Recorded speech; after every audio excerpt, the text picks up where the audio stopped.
আমার কাছে জাগতিক সব ব্যথা তুচ্ছ হলো আমার কন্যাকে হারানোর যন্ত্রণার কাছে।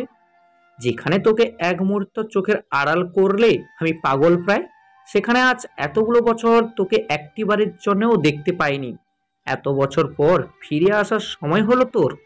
জানিস না আমি অপেক্ষা করে আছি, কত খুঁজেছি তোকে। হুম, পাইনি। তবে আমার বিশ্বাস ছিল একদিন ঠিক তোকে পেয়ে যাব, তুই আমার কাছে ফিরবি। তোকে ফিরে পাওয়ার প্রার্থনা মিথ্যে হয়নি দেখ। এবার একবার দেখা হোক, মনের কথা জানাবো আমি। এত বছর ধরে যে কথা চেপে রাখতে রাখতে আমি ক্লান্ত পূর্ণা।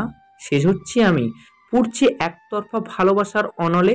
বাঁচা আমায়, একটু ভালোবেসে বাঁচা। বসার ঘরে সোফায় বসে আছেন সেলিনা, থমথমে মুখ। ধ্রুবর উপর রাগের পরিমাণ মাত্রা ছাড়িয়েছে আজ। ধ্রুব তাকে মিথ্যে বলেছে, গতকাল রাতেও হাসপাতালে ছিল না, ব্যস্ততা ছিল অজুহাত। আসলে সে কতগুলো ছেলেকে বেধড়ক পিটিয়েছে কাল, সাথে তার চেলাপেলারাও ছিল। সবগুলো এমন মার মেরেছে ওদের, ছেলে কটা এখন আইসিইউতে ভর্তি। আর এই খবর শুনতে হচ্ছে পাশের বিল্ডিং এর এক মহিলার থেকে। তিনি সৎচোখে দেখেছেন ধ্রুবকে ছেলেগুলোর সাথে ঝামেলা করতে। ধ্রুব সেখানে একজনকে থাপ্পড়ও মেরেছিল। এইটুকুই তিনি সেলিনাকে জানিয়েছেন আজ। সেলিনা প্রথমে বিশ্বাসই করতে পারেননি। ধ্রুবর মতো শান্তশিষ্ট ছেলে এরকম করবে, কেই বা বিশ্বাস করবে। কিন্তু ওনার বলার ভঙ্গিতে সন্দেহ হলো। ভালোভাবে জানতে হৃদকে ফোন করলেন। হৃদ প্রথমে অস্বীকার করলো, কিন্তু সেলিনা ওর তোতলানোতেই বুঝে গেলেন ঘটনা সত্যি। শেষমেশ অনেক জোরাজোরিতে হৃদ স্বীকার করলো। সেদিন ব্যাপারটা ঝামেলাতেই সীমাবদ্ধ ছিল না, বরং মারামারিও হয়েছে। ঠিক কী কারণে হয়েছে সেসব আর সেলিনা শোনার আগ্রহ পেলেন না। এইটুকুতেই ভীষণ রেগে গেলেন, কষ্ট পেয়ে কেটে দিলেন লাইন। ধ্রুব এমন করেছে, এখনো কষ্ট হচ্ছে মানতে। ঠিক করলেন বাকি কথা ধ্রুবর মুখ থেকেই শুনবেন। কত মিথ্যা বলতে পারেও সেলিনাও দেখে ছাড়বেন আজ। মুখটাকে এমন বাংলার পাঁচ করে রেখেছো কেন? কি হয়েছে? মেহবুবের কথায় সেলিনা তাকালেন, আবার চোখ নামিয়ে বললেন, কিছু হয়নি। তবে এমন কেন লাগছে? আমার মুখটাই এমন। অফিস যাচ্ছ? হ্যাঁ। সেলিনা উঠে বললেন, চলো দরজা অব্দি এগিয়ে দেই। মেহবুব ভ্রু বাঁকালেন। সে কি, তাড়াচ্ছ মনে হচ্ছে? হ্যাঁ তাই, যাও বের হও। যাচ্ছি বাবা, যাচ্ছি। মেহবুবকে এক প্রকার ঠেলে ঠুলে বাসা থেকে বের করলেন সেলিনা। উনি থাকলে ধ্রুবকে কিছু জিজ্ঞেস করতে পারবেন না। মেহবুবও শান্ত প্রকৃতির, এমন মানুষ রেগে গেলে বিপদ। সেলিনা দরজা চাপাতে গেলেন, এর মধ্যে হাজির হলো ধ্রুব। মাকে দেখে প্রশস্ত হাসলো, খুশি দেখাচ্ছে খুব। সেলিনা খানিক থমকালেন। এখনই কি জিজ্ঞেস করবেন? ছেলেটার হাসি মুখটা নষ্ট করতে কেন যেন ইচ্ছে করছে না। পর মুহূর্তে পাশের বাড়ির লতা বেগমের রসিয়ে রসিয়ে বলা কথাগুলো মনে পড়তে রাগটা চওড়া হলো আবার। ধ্রুব ততক্ষণে সিঁড়ির গোড়ায় চলে গিয়েছে। সেলিনা গম্ভীর কণ্ঠে বললেন, দাঁড়া ধ্রুব। ধ্রুব পেছন ঘুরল। কিছু বলবে মা? গতকাল রাতে কই ছিলে তুমি? সত্যি করে বলো। ধ্রুব ধাক্কা খেলো। মা তুমি করে তখনই বলেন যখন রেগে যান। মা হঠাৎ এসব কেন জিজ্ঞেস করছে? কিছু জেনে ফেললো কি? মুখে বলল, হাসপাতালে ছিলাম, বলেছি তো তোমাকে। সেলিনা ধমকে উঠলেন, চুপ করো, মিথ্যে বলছো কেন?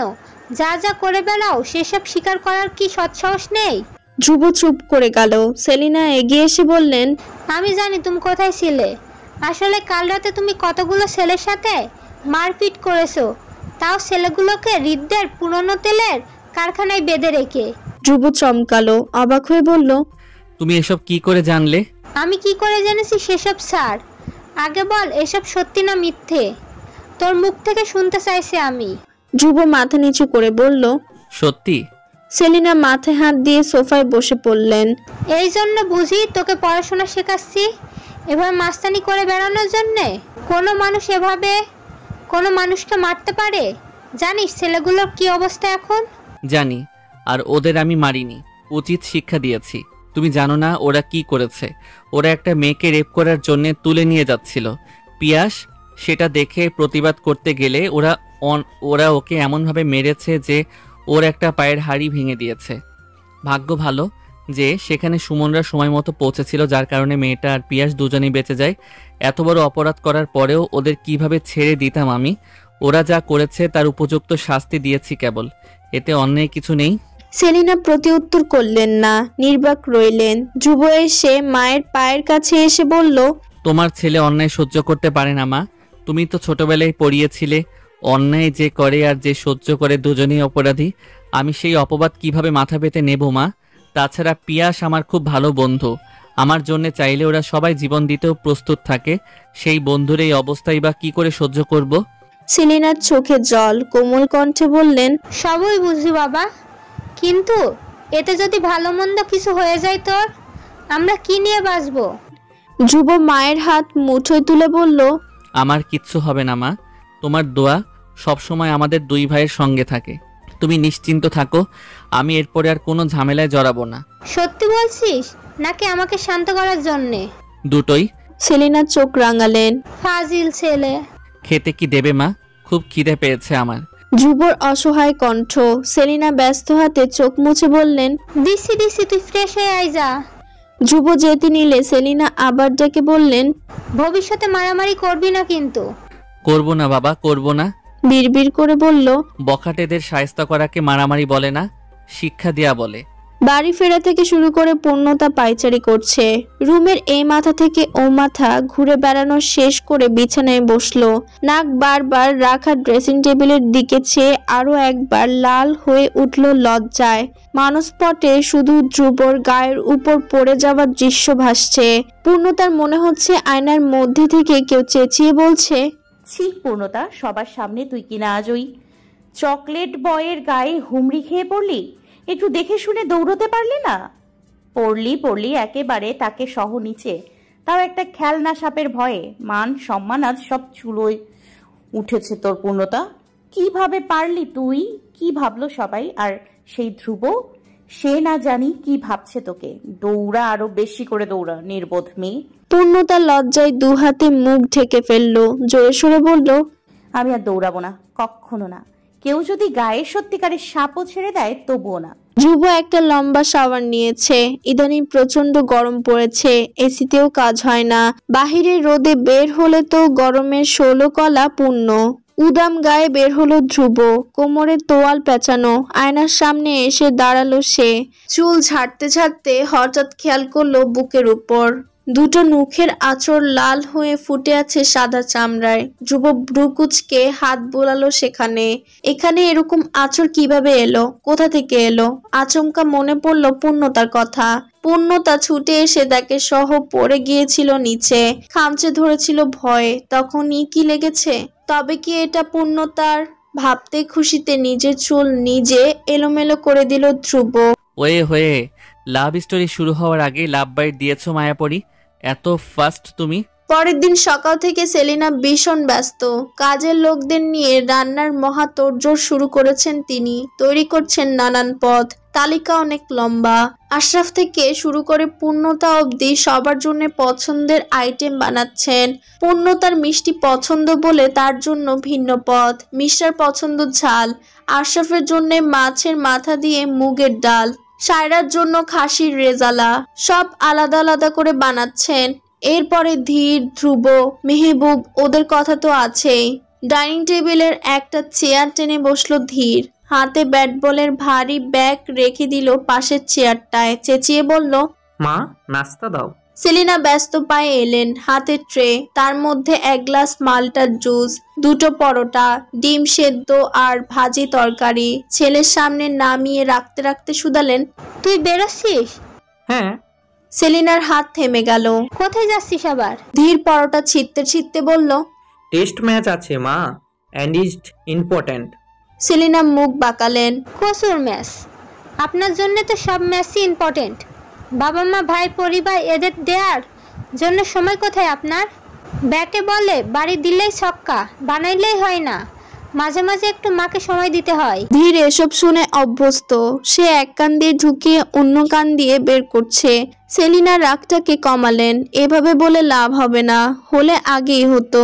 এই ছেলে চুপচাপ শুনে ভুলে যাবে সব। সেলিনা ধীরের গায়ে হাত বোলাতে বোলাতে আহ্লাদ করে বললেন, আমি বলি কি ধীর, ম্যাচটা রোজই থাকছে, আজ বরং থেকে যা বাবা। শোনাছিলে না তুই? ধীর জুসে চুমুক দিয়ে বলল, হঠাৎ থেকে যাব কেন? আজ কি স্পেশাল কিছু আছে? ধ্রুবর জন্য বউটু আনছো নাকি? সেলিনা কপাল কুঁচকে বললেন। যত সব বাজে বাজে কথা। তোর ছোট ফুপি আসছে আজ।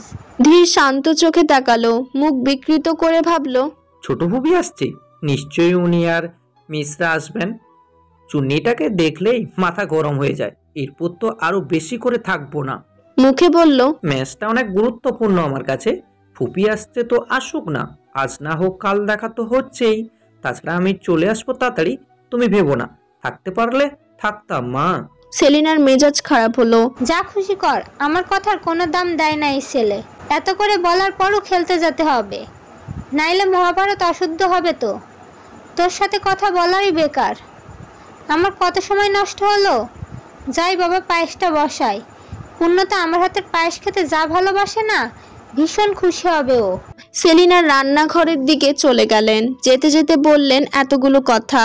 পূর্ণতার নাম শুনতেই ধীরের খাবার গলায় আটকালো। কোনো মতে সেইটুকু গিলে চোখ বড় বড় করে তাকালো। রান্নাঘরের দিকে চেয়ে উঁচু কণ্ঠে জিজ্ঞেস করলো, পূর্ণতার জন্য পায়েস কেন রাঁধবে? পূর্ণতাও কি আসছে মা? সেলিনাও একই রকম চেঁচিয়ে জবাব দিলেন, হ্যাঁ, সবাই আসছে। তোর ফুপুকে তো চিনিস, পূর্ণতাকে একেবারেই নিয়ে আসতে চায় না। প্রত্যেকবারের মতো এবারও জোর করে বলেছি নিয়ে আসতে। ধীরের মাথা চক্কর দিল। পূর্ণতা আসবে? ও শিট, কেন যে মাকে বলতে গেলাম ওসব। এখন কি করি? ধীর কপাল চাপড়াচ্ছে বসে বসে, অজান্তে এই কি করে ফেললো। পূর্ণতা আসবে জানলে এরকম ভুয়া ব্যস্ততা জীবনেও দেখাতো না। এখন যদি মাকে বলতে যাই আমি যাব না, তাহলে মা কি ভাববেন? উফ ধীর, এই খেলাই আজ তোকে বিপদে ফেলবে। কি করবি এখন? ধীর ঠোঁট কামড়ে ভাবছে। খাবার পড়ে আছে আধ খাওয়া, সেদিকে মনোযোগ নেই। সে গভীর ভাবনায় তলিয়ে উপায় খুঁজছে বাড়িতে থেকে যাওয়ার একটা অজুহাত। অনেকক্ষণ ভাবার পর হঠাৎই কিছু একটা ভেবে চেহারা চকচক করে উঠল ধীরের। ইয়েস, পেয়েছি। ধীরের ফোনের রিংটোন সমানে বাজছে, তাও একটা মাথা ব্যথা তুলে দেওয়ার রিংটোন। সেলিনা বিরক্ত হয়ে একবার উকি দিলেন রান্নাঘর থেকে। ধীর তো ডাইনিং এই বসা, পাশেই ফোন বাজছে, তাহলে তুলছে না কেন? কিরে ধীর, ফোন বাজছে, শুনতে পাচ্ছিস না? ধর। ধীর ভান করে বলল, ও হ্যাঁ, তাই তো ধরছি। সেলিনা বিড়বিড় করে বললেন, এই ছেলের কানে কি হলো কে জানে। এত দূর থেকে আমি শুনলাম, আরো পাশে বসেও শোনেনি। অদ্ভুত না? পাশ থেকে কাজের মেয়ে বেনি বলল, তুই নিজের কাজ কর। ধমক খেয়ে বেনি আবার পেঁয়াজ কাটায় মন দিল। এদিকে ধীর ফোন তুলে কানে ধরে জোরে জোরে বলল, হ্যালো, কে বলছেন? জি, আমি আদনান খান ধীর বলছি। কি বললেন? আজ ম্যাচ ক্যান্সেল? ও ওকে ওকে ওকে।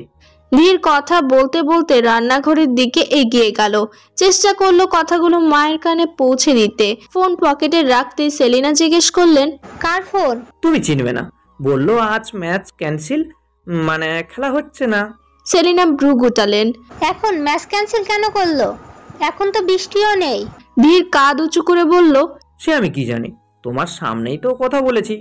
সেলিনা ভ্রু টান টান করে বললেন, তাহলে তো তোরা যাওয়া হচ্ছে না। ধীর মাথা নাড়ল। হচ্ছে না। সেলিনা খুশি হয়ে বললেন, ভালো হয়েছে, বাড়িতে একটা উৎসব পরিবেশ থাকবে। অথচ আমার ছেলে মিসিং হলে হয়? তুই থাকছিস জানলে তোর বাবাও খুশি হবেন। ধীর হাসলো। মায়ের সামনে থেকে সরে এসে হাত পা ছুঁড়ে নাচলো কিছুক্ষণ। ব্যাপারটা দারুণ হলো। তার মা বুঝলোই না সে তখন ফোনে কথা বলার নাটক করছে। ফোনের রিংটোন তো ইচ্ছে করেই বাজিয়ে রেখেছিল যাতে সেলিনার কান অব্দি পৌঁছায়। ধীর নাচানাচি থামিয়ে শার্ট ঠিকঠাক করলো। Plan successful. এবার কিছুক্ষণের অপেক্ষা, পূর্ণা আসবে আর ধীর গালে হাত দিয়ে দু চোখ ভরে দেখবে ওকে। মেয়ের ঘরে ঢুকে সায়রার চোখ কপালে উঠে গেল। কিরে মিশু, সমস্ত জামা কাপড় এভাবে সরিয়ে ছিটিয়ে রেখেছিস কেন? মিশরা অসহায় চোখে তাকালো। মামা বাড়ি কোন ড্রেসটা পরে যাব মা?